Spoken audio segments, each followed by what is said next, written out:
Récemment, le 11 mai, le botteur des Chiefs de Kansas City, Harrison Butker, a prononcé un discours de remise des diplômes au Benedictine College qui a suscité un débat houleux.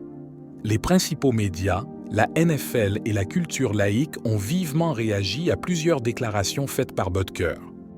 Tout ce que vous êtes sur le point d'entendre aujourd'hui aurait dû être dit par des évêques ordinaires qui se lèvent et disent aux hommes politiques catholiques « Non, vous ne pouvez pas recevoir les sacrements. Vous vous êtes excommuniés et devez vous repentir publiquement pour avoir favorisé divers maux que le monde laïque semble très déterminé à imposer. » Ce sont les évêques qui devraient le dire, n'est-ce pas? Ce sont les prêtres qui devraient le dire, mais trop souvent ils ne le font pas. Et je sais pourquoi les prêtres ne le disent pas. Parce que s'ils le disent, ils sont annulés. Les évêques, en revanche, sont un peu plus protégés contre cela, à moins bien sûr que vous ne soyez Mamager Strickland. Mais la plupart des évêques peuvent s'en sortir. Alors pourquoi n'ont-ils pas pris la parole? Dans une chronique, Madzinger Paprocki a décrit le discours de Butker comme pro-Dieu, pro-foi, pro-vie, pro-famille et pro-maternité. Parmi les différents sujets abordés, une critique peu médiatisée concerne les prêtres et les évêques. Butker a souligné que de nombreux prêtres trouvent leur bonheur dans l'adulation des paroissiens, qui devient trop familière, ce qui peut entraîner des problèmes à la fois personnels et pastoraux. Ce comportement peut porter atteinte à l'autorité spirituelle du prêtre et compromettre la relation pastorale qui devrait être basée sur le respect et l'orientation spirituelle. En outre, il a critiqué les évêques qui se soucient davantage de garder les portes de la curie ouvertes plutôt que d'aborder ouvertement les questions difficiles. Il a souligné que les évêques, dans leur rôle de pasteurs, devraient être plus courageux en s'exprimant ouvertement sur les questions morales et doctrinales, sans craindre les réactions négatives de la société laïque. Cette critique a été perçue comme une invitation à revenir à un modèle de leadership plus authentique et fidèle aux principes de l'Église. Madzinger Paprocki a reconnu qu'une partie importante du discours de Butker était consacrée à la critique des prêtres et des évêques. Il a interprété ces critiques comme des conseils utiles, rappelant chacun à ses idéaux élevés. Les prêtres et les évêques sont tenus à des normes très élevées et, parfois, ne parviennent pas à les atteindre. Les critiques de Butker ont été considérées comme un rappel nécessaire, surtout à une époque où l'Église a été confrontée à divers scandales liés à des erreurs de leadership et à de mauvaises décisions. L'évêque a également souligné comment Butker a souligné la tendance des évêques à publier des documents qui souvent ne sont pas lus ou pris en considération, en contraste frappant avec le respect et l'attention que les évêques recevaient dans le passé. Ce rappel a été perçu comme une invitation à redécouvrir l'importance de s'exprimer clairement et courageusement sur des questions cruciales, sans craindre de réactions négatives. Butker a également abordé un autre sujet qui a suscité un véritable tollé médiatique dans tout le pays. Dans son discours, il a déclaré que l'une des plus grandes tromperies maléfiques visait les femmes. Elle s'est adressée directement aux diplômés seniors, suggérant que beaucoup d'entre eux pourraient être plus enthousiastes à l'égard du mariage et de la maternité que de la carrière professionnelle.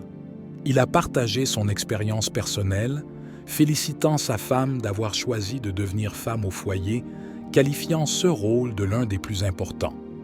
Ce commentaire a suscité de vives réactions car perçu comme une atteinte aux aspirations professionnelles des femmes. Cependant, Madzinger Paprocki a défendu la position de Butker, soulignant qu'il ne disait pas que toutes les femmes doivent abandonner leur carrière, mais qu'il reconnaissait et louait simplement le choix de celles qui décident de se consacrer à leur famille. Elle a réitéré que la maternité et le soin de la famille sont des vocations nobles et dignes de respect, conformément à l'enseignement de l'Église sur la dignité et le rôle unique de la femme. Butker a également parlé du Benedictine College, soulignant que les critiques des médias, en particulier de l'Associated Press, AP, n'ont pas suscité la colère au sein de la communauté universitaire, mais plutôt la fierté et l'enthousiasme. Il a fait une comparaison entre la fierté centrée sur Dieu et le type de fierté promue par la culture laïque, faisant indirectement référence au mois de la fierté LGBTQ+. Mamzigir Paprocki a souligné que, bien que Butker n'ait jamais utilisé explicitement des termes tels que LGBTQ, gay, lesbienne ou homosexuel, sa référence à la fierté a été immédiatement remarquée et critiquée par les représentants de diversité, équité et inclusion, DEI, qui l'ont interprété comme une attaque.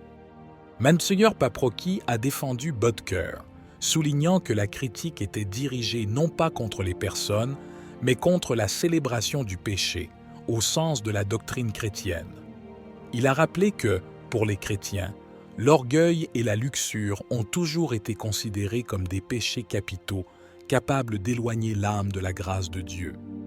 Mamzigir Paprocki a exploré plus en détail le concept de « fierté centrée sur Dieu », expliquant qu'il fait référence à un sentiment de satisfaction et d'appréciation pour les bénédictions reçues de Dieu. Il a cité des exemples de parents fiers des réussites de leurs enfants, soulignant que ce type de fierté est la nôtre. La fierté est positive et enrichissante, reconnaissant le don divin. En revanche, l'évêque a expliqué combien l'orgueil, compris comme l'un des 7 péchés capitaux, est dangereux car il peut conduire à une rupture de la relation avec Dieu. Ce type d'orgueil, qui était le péché de Lucifer, consiste à se croire supérieur, à Dieu lui-même. L'évêque a réitéré que cette attitude est mortelle pour l'âme, provoquant la séparation de la grâce divine et conduisant à la mort spirituelle. Un exemple clair du contraste entre les valeurs laïques et chrétiennes est ressorti des images diffusées sur Internet de Travis Kelce, le coéquipier de Butker. Lors de sa cérémonie de remise des diplômes à l'université de Cincinnati, Kelce a été photographié en train de boire une bière, la dopant comme un ballon de football, suscitant des applaudissements et une célébration. À l'opposé, Harrison Butker a été critiqué dans les médias pour son discours, malgré la promotion de valeurs chrétiennes positives. Mamzigir Paprocki a souligné que cette réaction hostile de la culture laïque à l'égard des messages chrétiens n'est pas nouvelle, mais remonte à l'époque du Christ. Il a rappelé les paroles de Jésus dans l'Évangile de Jean, où il avertit ses disciples que le monde les haïra parce qu'il l'a haï le premier. L'évêque a interprété le discours de Butker comme un puissant rappel des valeurs judéo-chrétiennes qui entrent souvent en conflit avec les forces du mal présentes dans le monde. Ce conflit, selon l'évêque, ne doit pas décourager les fidèles, mais plutôt renforcer leur détermination à vivre et à témoigner de leur foi avec courage et intégrité. Mamzigir Paprocki a conclu en félicitant Harrison Butker pour son courage à parler ouvertement des valeurs chrétiennes, malgré d'éventuelles réactions négatives. Il a souligné que Butker représente un exemple de la manière dont les fidèles doivent avoir le courage de défendre la vérité et de défendre ce qui est juste. L'évêque a offert des conseils pratiques aux fidèles sur la manière de vivre publiquement leur foi catholique à une époque caractérisée par la culture de l'annulation et par une éventuelle violence contre ceux qui s'exposent.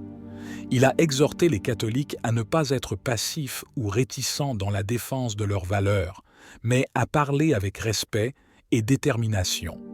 Il a rappelé que la justice et la vérité sont fondamentales dans la foi catholique et que les fidèles doivent être prêts à les défendre, même au prix de perdre des amitiés ou de subir des attaques sur les réseaux sociaux. Mamzigir Paprocki a également souligné l'importance d'une approche non violente mais ferme dans la défense de la foi catholique. Il a rappelé que, même si le Christ a enseigné à « tendre l'autre joue », cela ne signifie pas rester silencieux face à l'injustice ou à l'attaque contre la foi. Les catholiques sont plutôt appelés à parler ouvertement et à défendre les valeurs chrétiennes avec courage et respect. Si vous avez aimé la vidéo, commentez « Amen ». Que Dieu te bénisse.